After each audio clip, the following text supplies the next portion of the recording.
Hello दोस्तों, welcome to our channel. और सबसे इम्पोर्टेंट खबर ये है कि आईफोन का iOS 18 का अपडेट आने वाला है। लगभग 16 सितंबर के रात को ये सारी दुनिया में रोल आउट हो जाएगा। तो अगर आपको ये वाला अपडेट करना है तो उसके लिए आपको क्या प्रिकॉशंस लेनी चाहिए, और इसमें कुछ जो प्रिकॉशंस है वो काफ़ी अच्छी इम्पोर्टेंट है, क्योंकि अगर आप वो फॉलो नहीं करेंगे तो आपके फ़ोन में शायद जो ग्रीन लाइन का इशू आ रहा था वो आ सकता है, या फिर ओवर हीटिंग की वजह से आपकी फ़ोन में और भी कुछ प्रॉब्लम्स हो सकती है। तो प्लीज़ एक छोटा सा वीडियो है, थोड़ा देख लेना। जो आपको इम्पोर्टेंट लगे उस पे आप स्किप भी कर सकते हो। तो सबसे पहले मैं आपको बताना चाहूँगा कि iOS 18 जो है वो आईफोन XR के बाद के सारे मॉडल्स को मिलने वाला है। तो अगर आपके पास आईफोन 11, 12, 13, 14 और 15 इसमें से कौन सा भी फ़ोन है, इसमें प्रो, प्रो मैक्स, मिनी सारे फ़ोन को ये वाला अपडेट मिलेगा आपको। उसके साथ-साथ ये वाला जो अपडेट है वो कैसे इंस्टॉल करना है उसके बारे में हम बात करेंगे अब। तो सबसे इम्पोर्टेंट बात ये है कि अगर आप अभी आईफोन के बीटा वर्जन चला रहे हैं, जैसे मेरे फ़ोन में ये वाला जो बीटा वर्जन चल रहा है, तो ये अगर आप चला रहे हैं तो सिर्फ उन लोगों के लिए ये है कि ये आपको ऑफ करना पड़ेगा, उसी के बाद ही आपको ये वाला वर्जन मिलेगा। नहीं तो आपके फ़ोन में ऑलरेडी iOS 18 मेरे फ़ोन पे जैसे चल रहा है वैसे जो डेवलपर बीटा या फिर पब्लिक बीटा चला रहे हैं उनको ये मिलेगा। और जो लोगों को, बहुत सारे लोग ये नहीं चलाते, तो आपको सिर्फ क्या करना है, ये ऑटोमेटिक जो अपडेट्स आप यहाँ पे आते हैं उसको आप ऑन करके रख सकते हो, नहीं तो उसको ऑफ करके रखो और मैन्युअली आप जब सर्च करके आपको अपडेट करना पड़ेगा। सबसे इम्पोर्टेंट बात ये है कि जब भी आप ये वाला फ़ोन ये वाला ओएस अपडेट करोगे तो आपके फ़ोन में दो चीज़ें होनी चाहिए। ये एक तो आईफोन का स्टोरेज, और स्टोरेज लगभग आपका 10-12 में मैक्सिमम आप 15 जीबी तक इसको खाली रखो। अगर आपका फ़ोन फुल हो गया है तो आप ये या तो मैक में या फिर विंडोज़ में उसको आपको बैकअप करके रखना पड़ेगा। और जो बड़े वीडियोज़ वगैरह आपके फ़ोन में होंगे तो उसको उन वीडियोज़ को आप कॉपी करके रखो पेन ड्राइव पे या किसी भी चीज़ पे, और कम से कम 10 जीबी का स्टोरेज आपके पास होना चाहिए। दूसरी बात ये है कि जब भी आप अपडेट करोगे, वैसे स्टोरेज को अगर आपको, आपके पास विंडोज़ नहीं है या फिर मैक यूज़ नहीं करते, सिर्फ आपके पास आईफोन है, तो आप ये जो ऑफलोड वाला फीचर है, जो अनयूज्ड ऐप है उनको आप ऑफलोड करके रख सकते हो। तो उससे होगा ये कि आपका जो ऐप का डाटा है लगभग वो डिलीट हो जाएगा, लेकिन उसके अंदर का डाटा जो है वो सेव रहेगा। और वो अगर ऐप आप फिर से यूज करते हो तो जैसे पहले आपका सारा डेटा सेव रहता था वैसे ही रहेगा। दूसरी बात ये है कि आप अगर इसको बैकअप करके भी रख सकते हो। तो बैकअप करने के बाद आपको iCloud में जाके बैकअप करना पड़ेगा।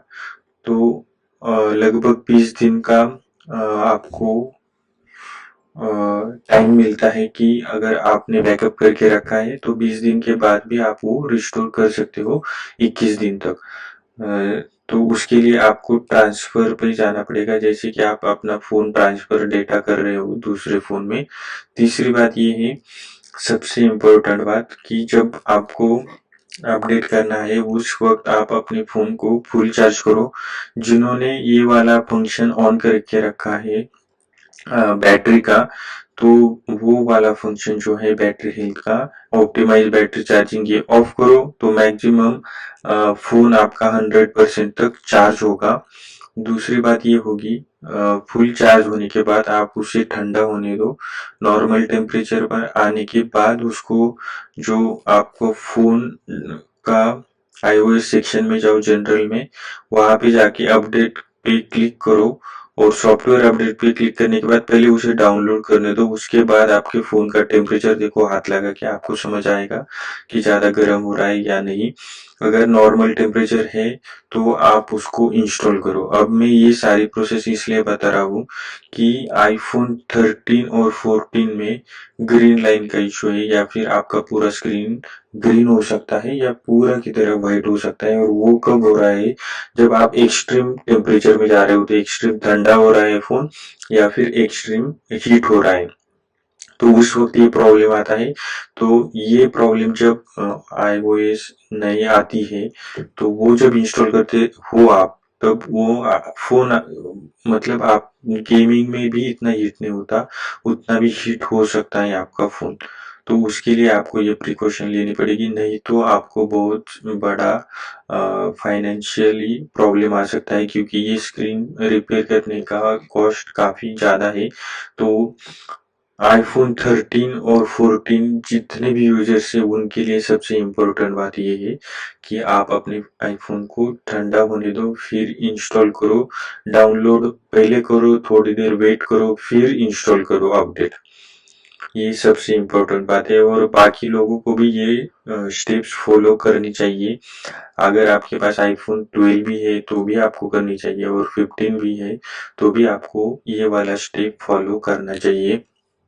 अब हम बात करेंगे कि अगर आपको आपके पास डेवलपर बीटा है और वो iPhone 18.1 पे है, जैसे कि iPhone 15 में ये वाला अपडेट आया है डेवलपर बीटा में, तो आपको क्या करना है, आपको ये वाला अपडेट बिल्कुल नहीं करना है, क्योंकि आप उसके आगे वाले वर्जन पे हो।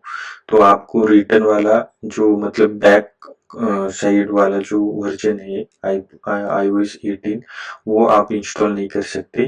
तो आपको उसी iOS 18.1 पे हो तो उसी पे रहो। जब iOS 18.1 आएगा तब आपको मैं बता दूंगा कि आपको कैसे वो नॉर्मल वर्जन पे जाना है।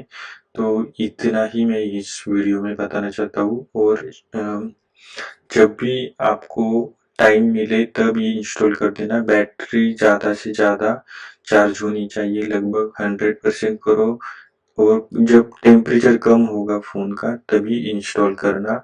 डाउनलोड और इंस्टॉल के बीच में थोड़ा गैप भी रखोगे तो भी चलेगा। ये सारी प्रिकॉशंस आपको फॉलो करनी चाहिए, यूज करनी चाहिए, ताकि फोन में कुछ प्रॉब्लम ना आए। और 13 और 14 के लिए तो ये कंपल्सरी आपको ये स्टेप्स फॉलो करनी चाहिए। Thank you.